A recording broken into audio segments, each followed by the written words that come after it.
નમસ્કાર દર્શક મિત્રો, મંતવ્ય ન્યૂઝમાં આપનું સ્વાગત છે। ગુજરાત એટ 7 સાથે હું છું હિનલ। સમાચારની શરૂઆત કરીએ તો તહેવારો ચાલી રહ્યા છે। તહેવારોની વચ્ચે ફરી એકવાર વરસાદી માહોલ જામશે તેવી સંભાવના સામે આવી છે। તો તહેવારોની વચ્ચે ફરી એકવાર વરસાદી માહોલની સંભાવના છે। હવામાન વિભાગના ડાયરેક્ટર ડોક્ટર A.K. દાસે આગાહી કરી છે। દક્ષિણ પૂર્વ અરબ સાગર ઉપર વધુ એક ડિપ્રેશન યથાવત થયો છે। તો 23મી ઓક્ટોબરથી 29મી ઓક્ટોબર સુધી વરસાદી માહોલની આગાહી છે। 25મી અને 26મી ઓક્ટોબરે રાજ્યમાં ભારેથી અતિભારે વરસાદની આગાહી છે। તો તહેવારોની વચ્ચે ફરી એકવાર વરસાદી માહોલની સંભાવના સેવાઈ રહી છે। હવામાન વિભાગના ડાયરેક્ટર ડોક્ટર A.K. દાસની આગાહી સામે આવી છે। દક્ષિણ પૂર્વ અરબ સાગર ઉપર વધુ એક ડિપ્રેશન યથાવત થયું છે। 23મી ઓક્ટોબરથી 29મી ઓક્ટોબર સુધી વરસાદી માહોલની સંભાવના છે। 25મી અને 26મી ઓક્ટોબરે રાજ્યભરમાં ભારે વરસાદ પણ પડી શકે છે। તો આ દિવસોમાં માછીમારોને દરિયો ન ખેડવા માટે પણ સૂચના આપવામાં આવી છે। 25મી ઓક્ટોબરે વલસાડ, સુરત, નવસારીમાં વરસાદની વકી છે। દમણ, દાદરા નગર હવેલીમાં પણ વરસાદની આગાહી અપાઈ છે।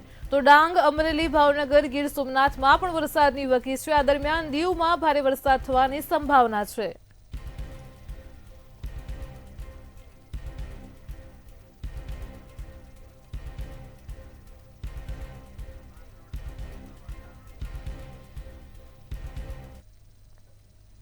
જૂનાગઢથી સમાચાર મળી રહ્યા છે। માંગરોળ પંથકમાં વાતાવરણમાં પલટો આવ્યો છે। તો હવામાન વિભાગની આગાહી પ્રમાણે જૂનાગઢના માંગરોળમાં વાતાવરણમાં પલટો આવ્યો છે। માંગરોળ બંદર ઉપર 3 નંબરનું સિગ્નલ લાગ્યું છે।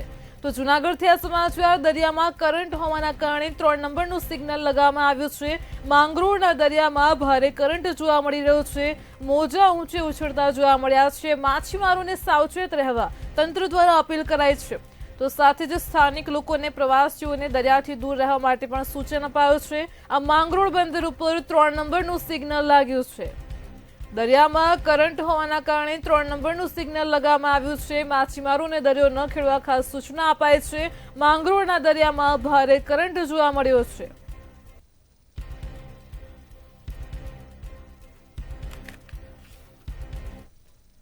આ વર્ષે ગુજરાતમાં કાતિલ ઠંડી પડશે। આગાહીકાર અંબાલાલ પટેલ દ્વારા હાડ થીજવતી ઠંડીની આગાહી કરવામાં આવી છે। તો આગામી દિવસોમાં 15 થી 16 ડિગ્રી લઘુત્તમ તાપમાન નોંધાશે। તો આ સાથે જ 22 થી 27મી ડિસેમ્બર દરમિયાન રાજ્યમાં ઠંડી ગજવશે। આગામી 72 કલાકમાં રાજ્યમાં કમોસમી વરસાદ પણ ખાબકશે। તો રાજ્યના મોટાભાગના વિસ્તારોમાં કમોસમી વરસાદની વકી છે, તેમજ કચ્છ સહિતના રાજ્યના અનેક વિસ્તારોમાં પણ વરસાદ પડશે। આ વખતે લા નીનોની ઘાસના સંકેત સાંપડી રહ્યા છે। ત્યાં શહેરમાં ભારે ઠંડી પડવાની શક્યતા રહેશે। લગભગ 1 ડિસેમ્બરથી ઠંડીની કંઈક અસર છે અને લઘુત્તમ તાપમાન 15-16 ડિગ્રી સેલ્સિયસ જેવું રહેવાની શક્યતા રહેશે। 22મી ડિસેમ્બર બાદ રાત્રોથી જેવી ઠંડી પડવાની શક્યતા રહેશે અને લઘુત્તમ તાપમાન 10 ડિગ્રી સેલ્સિયસ કે 8 ડિગ્રી સેલ્સિયસ જેવું રહેવાની શક્યતા રહેશે। કૃષિ અને સહકાર મંત્રી જીતુ વાઘાણી અંબાજી પહોંચ્યા છે। બીજી વાર મંત્રી બન્યા પછી જીતુ વાઘાણીમાં અંબાના દર્શને પહોંચ્યા હતા। મંદિર દેવસ્થાન ટ્રસ્ટ દ્વારા વાઘાણીનું સ્વાગત કરવામાં આવ્યું હતું। કૃષિ સહાય મુદ્દે કૃષિ મંત્રી જીતુ વાઘાણીએ મોટી જાહેરાત કરી છે।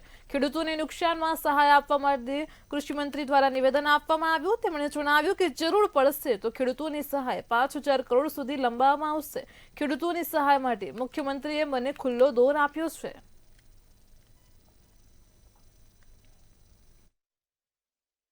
તો માની મુખ્યમંત્રી ભૂપેન્દ્રભાઈએ સંવેદનાથી કહ્યું છે કે જીતુભાઈ મૂંઝાતા નહીં, 5,000 કરોડથી પણ વધારે આપશું તો પણ સરકાર એ તમારા વિભાગને આપશે અને કાયમી નિરાકરણ, પાણી વરસાદ ખૂબ આવે તો પણ પાણી ન ભરાય, ટોપોગ્રાફી કુદરતી રીતે આપણો વિસ્તાર એવો છે, એ પ્રમાણેની એનો સર્વે કરાવીને એ પાણી ભૂગર્ભ જમીનમાં ઉતરે, અમારા ખાસ શંકરભાઈ કીધું છે, અથવા તો કોઈ તળાવ બને અથવા પછી એનો નિકાલ દરિયા બાજુ થાય, પણ પહેલા એને બચાવવાનો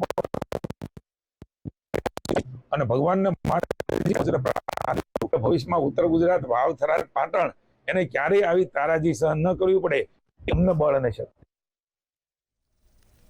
દિવાળીના તહેવાર પછી ઉત્તર ગુજરાતના મહેસાણામાં રાષ્ટ્રપ્રેમ અને શૌર્યનો અદ્ભુત નજારો જોવા મળ્યો છે. ભારતીય વાયુસેનાની પ્રખ્યાત સૂર્યકિરણ એરોબેટિક ટીમ, જેને આપણે એસ્કેડ તરીકે ઓળખીએ છીએ, તેના 9 હોક વિમાનોએ મહેસાણાના એરોડ્રોમમાં આકાશમાં દલદડક કરતબ રજૂ કર્યા હતા. આ ભવ્ય એર શો જોવા માટે મોટી સંખ્યામાં નાગરિકો ઉમટી પડ્યા હતા અને મહેસાણાનું આકાશ જાણે કે તિરંગાના રંગથી રંગાઈ ગયું હતું. આજે મહેસાણાની પબ્લિક ખૂબ મોટા પ્રમાણમાં એરોડ્રોમ ઉપર આવેલી છે. સૂર્યકિરણ એટલે આપણી જે એરફોર્સ છે એના દ્વારા જે 9 વિમાનો દ્વારા જે શો યોજાવાનો છે એને જોવા માટે હજારોની સંખ્યામાં મહેસાણા એરોડ્રોમમાં પબ્લિક પધારેલી છે. એમાં જુદા જુદા કરતબ બતાવી તિરંગો બનાવશે, એકી સાથે 9 પ્લેન ઉડશે, સામે પ્લેન ઉડશે. 35 મિનિટના શોની અંદર લશ્કરી વાયુસેનાની તાકાત ફ્રેક્શન ઓફ સેકન્ડ આજે મહેસાણા શહેરની અંદર 10 કિલોમીટરના વિસ્તારમાં કોઈ પણ છત એવી બાકી નહોતી કે જ્યાં આગળ આ વાયુસેનાનો શો અને એને સલામી આપવા માટે મહેસાણાની જનતા ઉમટી ના હોય. આજે નવી દિશામાં આજે આકાશમાં અલગ અલગ કલરો દ્વારા અને કરતબો પણ દેખાશે. મહેસાણામાં ભારત સરકાર દ્વારા આપણા સંરક્ષણ મંત્રાલય દ્વારા ઇન્ડિયન એરફોર્સની ટીમથી આજે સૂર્યકિરણ ટીમ એરોબેટિક એર શો એશિયામાં નામાંકિત કહી શકે એવી મહત્વની આ ટીમ દ્વારા આજે આ કાર્યક્રમ યોજાઈ રહ્યો છે. અમદાવાદ ખાતે પતિ પત્નીના ઝઘડાનો કરુણ અંજામ આવ્યો છે. શહેરના વાડજ વિસ્તારમાં ચોંકાવનારી ઘટના બની છે, જ્યાં ઘરકંકાસમાં પત્ની હત્યાનો બનાવ સામે આવ્યો છે. ભાવેશ મકવાણા નામના ઈસમની હત્યા કરવામાં આવી હતી. સાસરી પક્ષના સભ્યોએ ભાવેશને મોતને ઘાટ ઉતાર્યો છે, તો 6 લોકોએ ભાવેશને 5મા માળેથી નીચે ફેંકી દીધો હતો. અને ત્યારે સમગ્ર મામલે હાલ તો વાડજ પોલીસે ગુનો નોંધ્યો છે, વધુ તપાસ હાથ ધરી છે.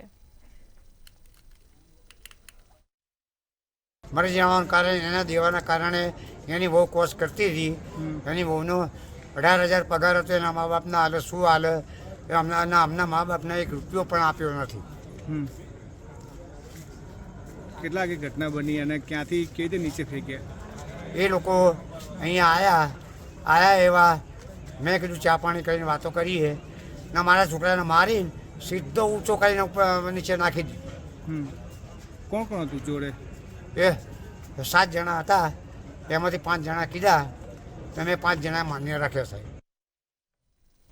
વલસાડમાં વાપી જીઆઈડીસીની કંપનીમાં કામદારનું મોત થયું છે. હેરંબા ઇન્ડસ્ટ્રીઝ લિમિટેડ એગ્રો કેમિકલ્સની આ ઘટના સામે આવી છે, જેમાં કંપનીની બેદરકારીના કારણે કામદારનું મોત થયું છે.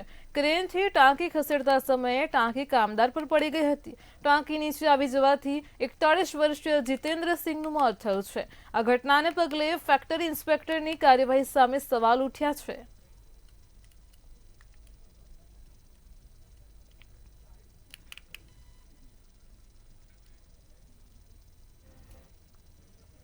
ગુજરાત પોલીસમાં ઈ-સાક્ષ્ય પોર્ટલ મહત્વનું સાબિત થયું છે. હવે ઈ-સાક્ષ્ય પોર્ટલમાં ગુનાની જગ્યા અને પંચનામા સહિતની કામગીરીનું રેકોર્ડિંગ થશે. ગુનાની જગ્યા પર કાર્યવાહીમાં આ ટેકનોલોજી મહત્વની સાબિત થશે. ત્યારે રાજ્ય પોલીસ વડા વિકાસ સહાયે ઈ-સાક્ષ્ય પોર્ટલને લઈને વિશેષ માહિતી આપી છે. તેમણે જણાવ્યું છે કે હવે ગુનાના સ્થળ પર પણ વિડીયો રેકોર્ડિંગ થશે. ગુનાવાળી જગ્યાનું ઈ-સાક્ષ્ય પોર્ટલથી પંચનામું થશે. કોર્ટમાં કેસ ચાલવા સમયે ઈ-સાક્ષ્ય પંચનામું મહત્વનું બનશે. 90% વધુ એફઆઈઆરમાં ઈ-સાક્ષ્ય પોર્ટલમાં ગુજરાત પ્રથમ ક્રમે છે.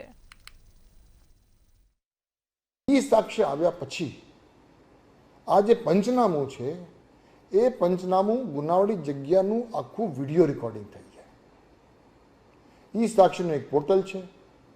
એ ઈ-સાક્ષ્યનો ઉપયોગ કરવા માટે અલગ અલગ જે તપાસ કરનાર અમલદારો છે એમને વેરીફાઈડ યુઝર્સ બનાવવામાં આવ્યા છે. એ જેટલા વેરીફાઈડ યુઝર્સ છે એ તમામ વેરીફાઈડ યુઝર્સના મોબાઈલમાં ઓટીપીના માધ્યમથી આ ઈ-સાક્ષ્યનું જે એપ્લિકેશન છે એ ડાઉનલોડ થાય. ગુજરાત રાજ્યમાં આશરે એવા 24,000 તપાસ કરનાર અમલદારો છે જે ઈ-સાક્ષ્ય માટે રજીસ્ટર્ડ થયેલા છે. વડોદરામાં રોડ પર જોખમી ભૂવાઓ પડવાનો સિલસિલો યથાવત જોવા મળી રહ્યો છે. નવા વર્ષે વડોદરાવાસીઓને પાલિકાની નવલી ભેટ મળી છે. અકોટા મુજમોડા રોડ પર મ્યુનિસિપલ કાઉન્સિલના ઘરની નજીક ભૂવો પડ્યો છે. મહાકાય ભૂવો પડતા એક તરફનો રોડ બંધ કરવામાં આવ્યો છે, તેમજ દિશા સૂચન બોર્ડ લગાવી વાહન વ્યવહાર ડાયવર્ટ કરાયો છે. ભૂવો પડતા સ્થાનિક અને વાહન ચાલકોમાં ભયનો માહોલ જોવા મળ્યો હતો. વાહન ચાલકોને ઘણી મુશ્કેલીનો સામનો કરવો પડ્યો હતો.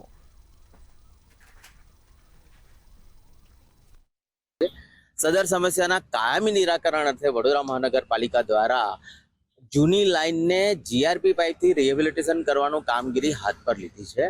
અને આપ સૌ જાણો છો એમ મુજમવડા પાસે અમે ટોટલ 2.60 કિલોમીટર એટલે 2600 મીટરની લંબાઈ પૈકી અમે 640 મીટર લંબાઈમાં એક પહેલા તબક્કાની કામગીરી શરૂ કરી દીધેલી છે, જે પૈકી 220 મીટર લંબાઈમાં કામગીરી રિહેબિલિટેશનની પૂર્ણતાને આરે છે. આમ સમગ્ર સમસ્યા ભંગાણો જે પડે છે એના સમસ્યાના નિરાકરણના કાયમી નિરાકરણના ભાગરૂપે આ કામગીરી અમે હાથ ધરેલી છે. વડોદરાના અકોટા મુજમોડા રોડ પર પડ્યો છે મહાકાય ભૂવો. જી વાત કરીએ તો અત્યારે તાજેતરમાં જ વિક્રમ સંવત 2082 નો પ્રારંભ થયો છે અને પાલિકા તંત્ર દ્વારા જે પ્રજા છે તેને ગિફ્ટ પેટે આપ્યો છે આ મહાકાય વિશાળ ભૂવો છે. તે આપણે જોઈ શકીએ જે પ્રમાણે અકોટા મુજમોડા રોડ પર આ મહાકાય ભૂવો પડ્યો છે. વરસાદી સિઝન પૂર્ણ થયા બાદ પણ શહેરના વિસ્તારોમાં પડી રહ્યા છે ભૂવા પડવાની સ્થિતિ યથાવત જોવા મળી રહી છે. જે રાહદારીઓ છે તેનામાં ભયનો વાતાવરણ છે, કારણ કે આ મહાકાય ભૂવો જે પડ્યો છે નોંધનીય બાબત છે કે કોઈ પણ પ્રકારની જાનહાનિ આ ભૂવાના કારણે થઈ નથી, પણ જે વાહન ચલાવીને જ્યારે જે રોડ ઉપર નીકળતા હોય છે તેમને પણ હવે સાવચેતીની જરૂર છે. જેને લઈને જે સ્થાનિકો છે સ્થાનિકોમાં પણ ભારે રોષ આના કારણે પાલિકા તંત્ર સામે જોવા મળી રહ્યો છે. આપણી સાથે સ્થાનિક છે, સ્થાનિક સાથે વાત કરીશું. શું કહેશો, ફરી એક વખત ભૂવાની ભેટ પાલિકા દ્વારા? નવા વર્ષમાં લાગે મેં મુજમોડાથી આ 9મી ભેટ, મુજમોડાથી અકોટા સુધી આજે હમણાં મેં ગણતો આવ્યો તો 9મો ભૂવો છે. આ તંત્ર ખબર નહીં કઈ રીતની ટેકનોલોજીનું કામ કરી રહ્યું છે કે એમને આ ભૂવા રોડ તરીકે તો ઓળખાય છે. આ રોડ આ નવા વર્ષમાં નવી ભેટ આલી અમને, એટલે તંત્રએ જાગવું પડશે વહેલી તકે આ રોડનું સમારકામ, કેમ કે અહીંયાથી નેતાઓ જાય છે મોટા કોર્પોરેટર. અહીંયા નજીકમાં 3 કોર્પોરેટર રહે છે તો બી એ લોકોનું ધ્યાન જતું નથી આ રોડ પર. એટલે અધિકારીઓ પર એ લોકોની લગામ નહીં હોય કે અધિકારી એમને ગાંઠતા નહીં હોય. એના કારણે જ આ વસ્તુ થઈ રહી છે, કેમ કે તદ્દન ખોટું થઈ રહ્યું છે વિસ્તાર માટે. સામ્રાજ્યનો રોડ તો 1-2 વર્ષથી બંધ છે, એક આ નવો રોડ બંધ થયો એક સાઈડનો. એટલે સોસાયટીના રહેવાસીઓને આ દુકાનોવાળાને તકે કરોડોના ઘર ને કરોડોની દુકાનો છે, એમની રોજગારી છીનવાની જ છે. એટલે વહેલી તકે તંત્રએ જાગીને આનું નિરાકરણ લાવવું પડશે, નહીં તો આ ભૂવા પડ્યા જ કરે. પબ્લિકે બી જાગવું પડશે, તંત્રને કહેવું પડશે, નેતાઓને કહેવું પડશે કે તમે આ અમારા રોડનું કંઈ કરો, નહીં તો તમારે આ જ વસ્તુ રાખવાની હોય તો આવનારી ચૂંટણીમાં અમે જવાબ આપી દઈશું. ખાસ કરીને વાત કરીએ જે વાહન ચલાવે છે વાહનદારીઓ, કેટલી એમને અગવડતા પડે, કારણ કે કાલ ઉઠી કોઈ મોટી દુર્ઘટના સર્જાય તેવી રીતનો પણ ભયનો માહોલ જોવા મળે. ભયનો માહોલ એટલે એક સાઈડનો જ રોડ ચાલુ થઈ ગયો. હવે ત્યાં નથી કોઈ ટ્રાફિક અધિકારી ઉભો રહ્યો, નથી કોર્પોરેશનના માણસો ઉભા રહ્યા. હમણાં કોઈ એક્સિડન્ટ કે જાનહાનિ થઈ ગઈ તો જવાબદારી કોઈ લેવા નથી. થોડા દિવસ વાતો કરશે કે આવું થયું તેવું થયું, એ જ થવાનું, બીજું કંઈ થવાનું નહીં. અને કોઈ મરી જશે તો પૈસા પકડાઈ દેશે, પછી પાછું એનું એ જ છે. એટલે રોડ પર ગમે ત્યારે આ રોડ પર એવું છે કે ગમે ત્યારે ગમે ત્યાં ભૂવો પડી જાય, આખી ગાડી તમારી અંદર ઉતરી જાય એવી હાલત થઈ ગઈ છે. ચોક્કસ એટલે જોવા જઈએ તો સ્થાનિકોમાં ભારે રોષ છે પાલિકા તંત્ર સામે, જે રોજ જોવા મળી રહ્યો છે. ભૂવો પડવાની સ્થિતિ યથાવત વડોદરા ખાતે જોવા મળી છે. નજીકના જ અંતરમાં જે મ્યુનિસિપલ કાઉન્સિલર છે તેમનો અહીંયા નિવાસ છે અને આપણે જોઈ શકીએ કે આ મુખ્ય માર્ગ છે આ અકોટા મુજમોડા રોડનો, અને ત્યાં વિશાળકાય ભૂવો પડેલો છે. પાલિકા તંત્ર હજી પણ ઘોર નિંદ્રામાં છે, ક્યારે જાગશે તેવું પણ પ્રજા પૂછી રહી છે. કેમેરામેન મિલિંદ મहिले સાથે સત્યમ નેવાસકર, મંતવ્ય ન્યૂઝ, વડોદરા. રાજ્યમાં એક બાજુ દિવાળી પર્વની ધામધૂમપૂર્વક ઉજવણી ચાલી રહી છે અને ત્યારે દિવાળીથી લઈને ભાઈબીજ સુધી અમદાવાદમાં રોડ અકસ્માતના કેસમાં વધારો થયો છે. આ સિવાય ફટાકડાથી દાઝી જવાના કેસમાં પણ વધારો થયો છે. ગયા વર્ષ કરતાં આ વર્ષે દિવાળી સારી છે, પરંતુ અમદાવાદની અસારવા સિવિલ હોસ્પિટલમાં 7400ની આજુબાજુમાં ઓપીડી નોંધાઈ છે. જો ઓપીડીના આંકડાની વાત કરીશ તો આ 6 દિવસમાં એટલે કે ધનતેરસથી માંડીને આજ સુધી 7400થી વધારે લોકોએ સિવિલ હોસ્પિટલની ઓપીડીનો લાભ લીધો. 1400થી વધારે લોકો દાખલ થયા અને 500થી વધારે ઓપરેશન કરવામાં આવ્યા. જો ફટાકડાની વાત કરીશ તો ઓપીડી બેઝ ઉપર 30 દર્દીને ફટાકડાની સારવાર આપવામાં આવી, જેમાંથી 14 લોકો બોમ્બ ફોડવાના હિસાબે એમને ઇન્જર્ડ થયા હતા. 6 લોકો અનાર કે ફૂલઝડીથી અને 10 લોકો રોકેટ ફોડતી વખતે જેમને નાના મોટા ફેસ ઉપર હોય કે હાથ ઉપર કે પગ ઉપર કંઈક નાના અમથા દાજા હોય એ રીતના લોકો આવેલા. સાબરકાંઠામાં ઈડર પોલીસને 112 સેવાને બદનામ કરવાનું કાવતરું સામે આવ્યું છે. રસ્તા ઉપર વાહનોની આળસ કરીને 112 વારને રોકી વિડીયો ઉતાર્યો હતો. પોલીસ સેવાઓ પર ખોટા આક્ષેપ કરતો વિડીયો બનાવીને વાયરલ કર્યો છે.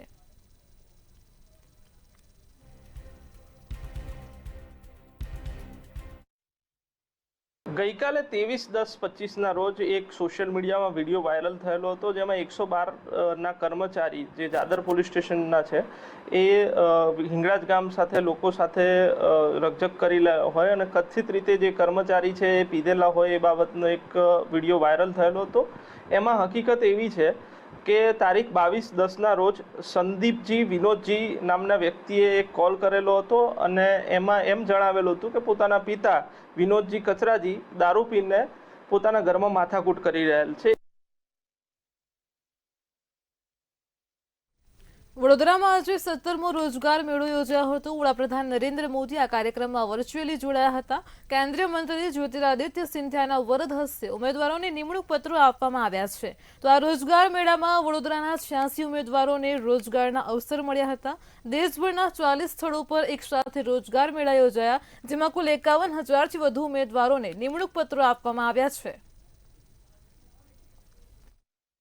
करीबन 5 से 6 साल से मैं ट्राई कर रहा था, पढ़ाई कर रहे थे, तैयारी कर रहे थे और आज फाइनली मुझे यहाँ पर रोज़गार मिला है. गवर्नमेंट जॉब में रेलवे में मेरा टेक्नीशियन में पोस्टिंग हुआ है. बहुत अच्छा मुझे यहाँ पे लग रहा है अपॉइंटमेंट लेटर के लिए. मोदी जी की इस योजना जो कि 17वां रोजगार मेला था, इसमें कैबिनेट मंत्री ज्योतिरादित्य सिंधिया जी ने आकर के हमको ये नियुक्ति पत्र दिया है. बहुत अच्छा लग रहा है कि आज फाइनली हमें रोजगार मिल गया. 17મો રોજગાર મેળો છે અને મારી એ બીપીએમમાં નિયુક્તિ કરવામાં આવી છે અને આજે 82 લોકોને અહીંયા રોજગાર મેળામાં નિયુક્તિ પત્ર આપવામાં આવ્યા છે. તમને જોબ મળી છે, કેવું લાગી રહ્યું છે? અમને બહુ જ ખુશી થાય છે. અમને જોબ મળી છે. કેટલા સમયથી પ્રયત્ન કરો?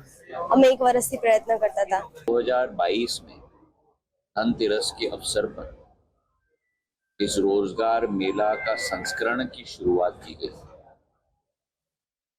निरंतर अग्रसर होकर प्रधानमंत्री जी ने इस रोजगार मेला की यात्रा को सुनिश्चित किया है और आज 17वीं संस्करण में हम लोग उपस्थित हैं.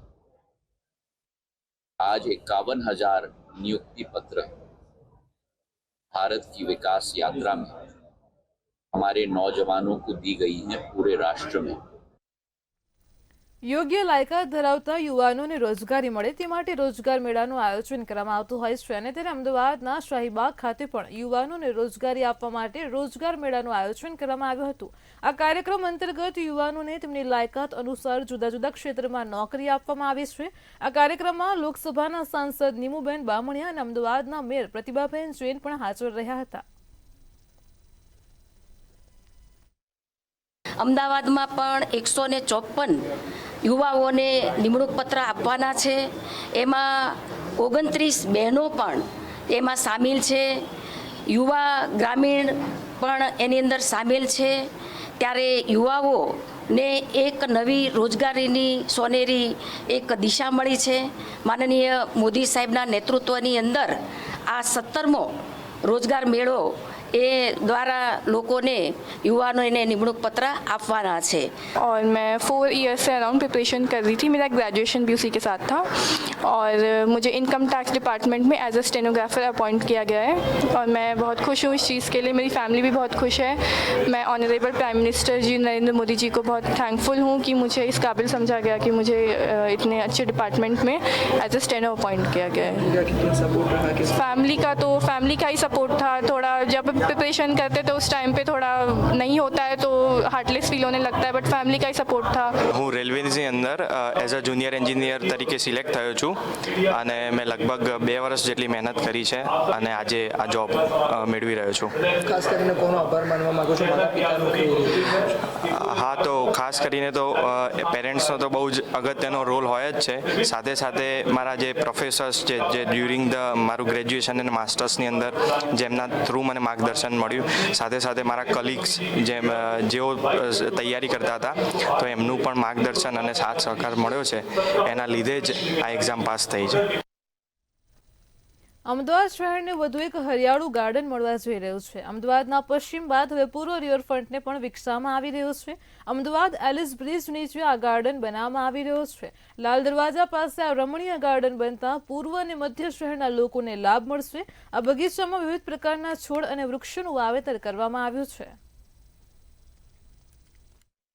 અમદાવાદના પશ્ચિમ બાદ હવે પૂર્વ વિસ્તારની અંદર પણ વિકાસ જે છે તે વધ્યો છે અને સાથે અમદાવાદ શહેરની અંદર આગામી દિવસોમાં એક સરસ બગીચો છે પૂર્વ વિસ્તારમાં તેનું ઓપનિંગ થવા જઈ રહ્યું છે. લિનિયર પાર્ક આ જે બગીચો છે તે રિવરફ્રન્ટના પૂર્વ વિસ્તારની અંદર જે બનાવવામાં આવ્યો છે અને અત્યારે અલગ અલગ પ્રકારની પ્રતિકૃતિ છે તે પણ અહીં મૂકવામાં આવી છે. સાથે જ અહીં આ જે વિસ્તાર છે રિવરફ્રન્ટ ઉપર આ જે બગીચો બનાવવામાં આવ્યો છે એટલે મોટી સંખ્યામાં જ્યારે લોકો અહીંયા આવશે તો પોતાના પરિવારની સાથે બેસી શકે તે માટેની પણ જે વ્યવસ્થા છે તે રાખવામાં આવી છે અને સાથે જ વોકવે પણ જે અહીંયા બનાવવામાં આવે છે. આ સાથે જે વાતાવરણને શુદ્ધ રાખે તે માટેના અલગ અલગ પ્રકારના જે વૃક્ષો છે તે પણ અહીં વૃક્ષારોપણ કરવામાં આવ્યું છે. બાજુમાં તે રિવરફ્રન્ટનો મુખ્ય રોડ છે એટલે કે લોકો જ્યારે બેસે તો પરિવારની સાથે સાથે સાબરમતી નદીનો નજારો છે તે પણ માણી શકે તે પ્રકારની કે વ્યવસ્થા અહીં આ બગીચાની અંદર ગોઠવવામાં આવી છે. ટૂંક જ સમયની અંદર આ બગીચાનું જે ઓપનિંગ છે તે થવાનું છે એટલે કે લોકોને આ એક ખાસ ભેટ છે કોર્પોરેશન દ્વારા મળવાની છે. આની અંદર પણ આગામી દિવસોની અંદર જો ટિકિટ થાય તો નવાઈ નહીં પરંતુ ટિકિટ જે છે તેનો દર પણ સામાન્ય હોઈ શકે તેવી પણ ધારણા લોકો દ્વારા લગાવવામાં આવી રહી છે. કેમેરામેન પૂજન બ્રહ્મભટ્ટ સાથે મિહિર દુધરેજિયા, મંતવ્ય ન્યૂઝ, અમદાવાદ. દિવાળીના તહેવારના 6 દિવસ પછી આવતા છઠ પૂજાના તહેવારની તૈયારીઓ હાલ તો શરૂ થઈ ચૂકી છે. ગુજરાતમાં વસતા પરપ્રાંતીય લોકોએ છઠ પૂજા માટે પોતાના વતન તરફ વાટ મૂકી છે. તો છઠ પૂજા માટે પશ્ચિમ રેલવે વિભાગે ગુજરાતમાંથી 36 વિશેષ ટ્રેન દોડાવવાની જાહેરાત કરી છે. આ વિશેષ સુવિધાનું નિરીક્ષણ કરવા જીએમ વિવેક કુમાર ગુપ્તા પોતે અમદાવાદ કાલુપુર રેલવે સ્ટેશને પહોંચ્યા હતા.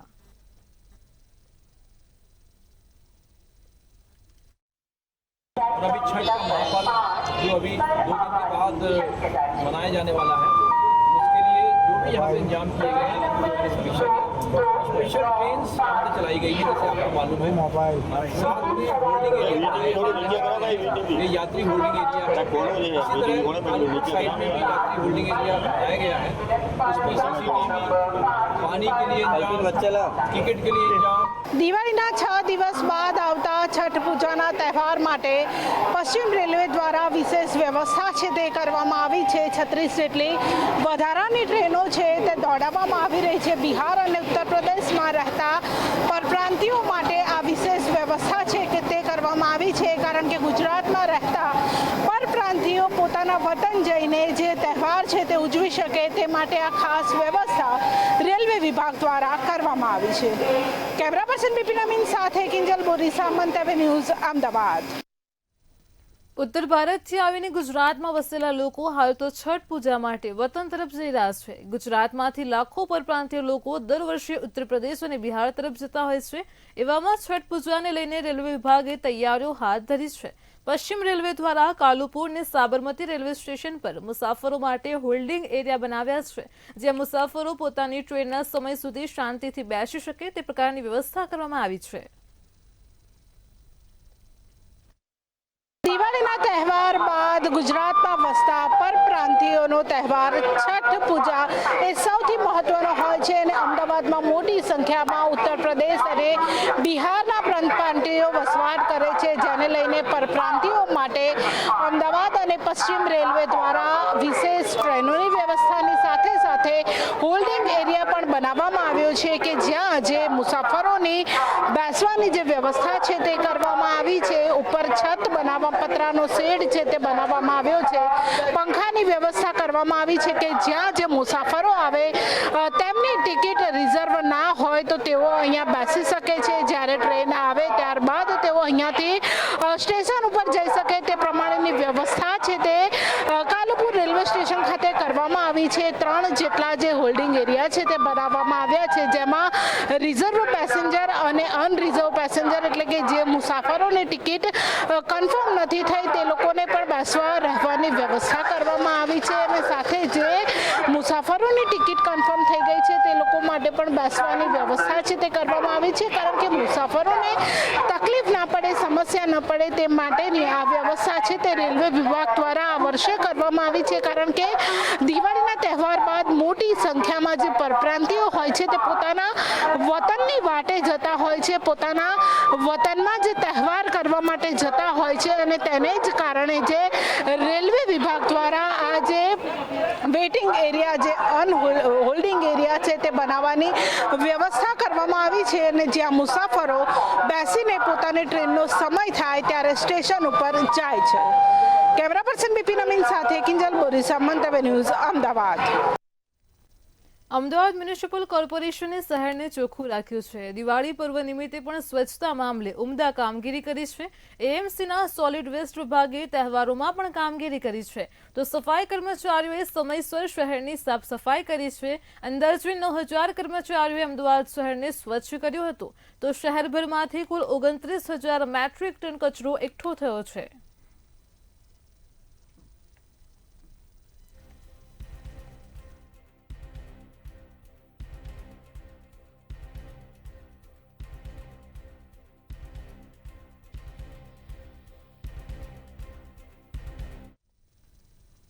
દાહોદ શહેરમાંથી નવજાત બાળક મળી આવ્યું છે, તો દાહોદથી આ સમાચાર મળી આવ્યા છે.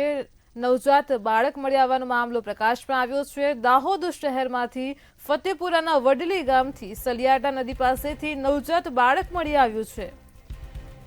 બાળકના રડવાનો અવાજ આવતા આસપાસના લોકોની આ બાળક પર નજર પડી હતી, તો દાહોદથી તાત્કાલિક આ ઘટનાની જાણ થતાં વિસ્તારના લોકોએ પોલીસને પણ જાણ કરી છે. દાહોદથી એક નવજાત બાળક મળી આવવાનો મામલો પ્રકાશમાં આવ્યો. પોલીસે ઘટના સ્થળે પહોંચીને બાળકને સારવાર માટે હોસ્પિટલ ખસેડ્યું છે. તો દાહોદ શહેરમાંથી નવજાત બાળક મળી આવ્યું છે.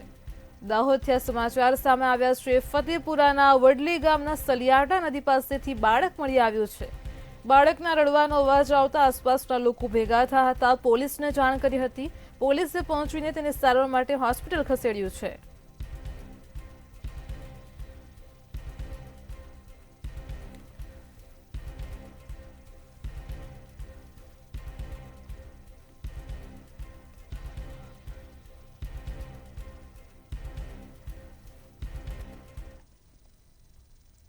અમદાવાદથી સમાચાર મળી રહ્યા છે. હુમલાની ઘટનાનો મામલો પ્રકાશમાં આવી રહ્યો છે, તો અમદાવાદમાં જૂની અદાવત રાખીને હુમલો કરવામાં આવ્યો છે. કાકી ઉપર હુમલો કરાયો છે, સાથે જ તેમના ભત્રીજા ઉપર પણ હુમલો કરાયો છે. તો અમદાવાદના વેજલપુરમાં ફટાકડા ફોડતા સમયે 4 શખ્સોએ હુમલો કર્યો હતો. કાકી અને ભત્રીજા ઉપર હુમલો કર્યો છે. ઇજાગ્રસ્ત અજય ઠાકોર અને તેમના કાકીને હોસ્પિટલ ખસેડ્યા છે. વેજલપુર પોલીસે સમગ્ર મામલે ગુનો નોંધ્યો છે અને વધુ તપાસ હાથ ધરી છે. તો ઉત્તરાયણ દરમિયાન થયેલ માથાકૂટને ધ્યાને રાખીને દિવાળીના સમયમાં હુમલો કરવામાં આવ્યો. ફટાકડા ફોડતી વખતે હુમલો કર્યો હતો. તો અમદાવાદના વેજલપુરમાં જૂની અદાવતમાં હુમલાની ઘટના બની છે.